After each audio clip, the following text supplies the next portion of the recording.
নিরাপত্তার দায়িত্ব গভর্নমেন্টের নেই?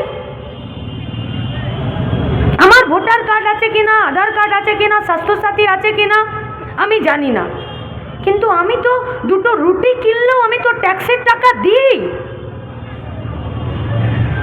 আমি তো মানুষের মাঝখানে থাকি। তাহলে আমার নিরাপত্তার জন্য কে কে কে কথা বলবে? কে? কার কাছে যাব বলুন তো? কোর্ট? উকিল?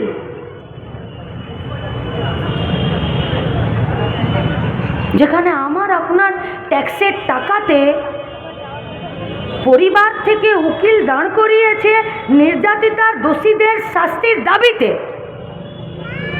আমি ভুল বলছি না তো?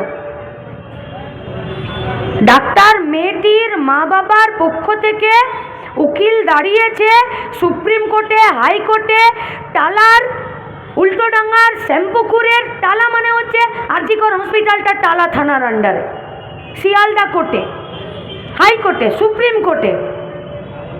আবার বিপক্ষের উকিলও দাঁড়িয়েছে। কেন দাঁড়িয়েছে? কার হয়ে দাঁড়িয়েছে? কার বিরুদ্ধে দাঁড়িয়েছে? উকিলের পয়সা কোথা থেকে পাচ্ছে? কে দিচ্ছে এই পয়সা উকিলকে?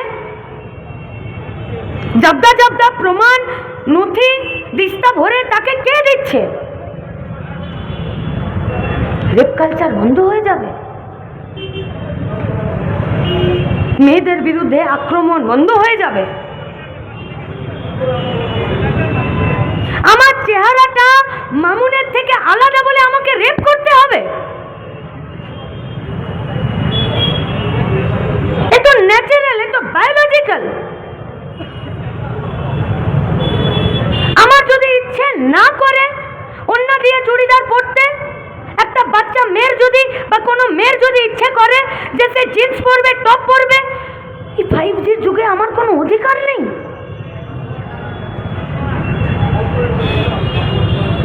একটু অন্ধকার রাস্তা হলে, স্ট্রিট লাইট অফ হয়ে গেলে আমার ওই রাস্তা দিয়ে যাবার কোনো অধিকার নেই? ভাবুন, অনুরোধ করছি, ভাবুন। কেন এই কালচার বাড়ে জানেন? কেন এই সংস্কৃতিটা, এই রেপের কালচারটা, এই রেপের মানসিকতাটা বাড়ে জানেন? যখন আমি মেয়ে, আমাকে আপনার মানুষ বলে বিবেচনা করতে বাধে, তখন আমার উপরে হামলা করতে আপনার ভেতরের মনুষ্যত্বটা আপনাকে বাধা দেয় না। আর যাদের মনুষ্যত্বটা এইটাকে বাধা দেয় না, তাদের বিরুদ্ধে আইন আছে। আইন কি নিজের কাজ করছে? করছে? যুব ভারতী ক্রীড়াঙ্গনে খেলা বন্ধ কেন করে দিলেন?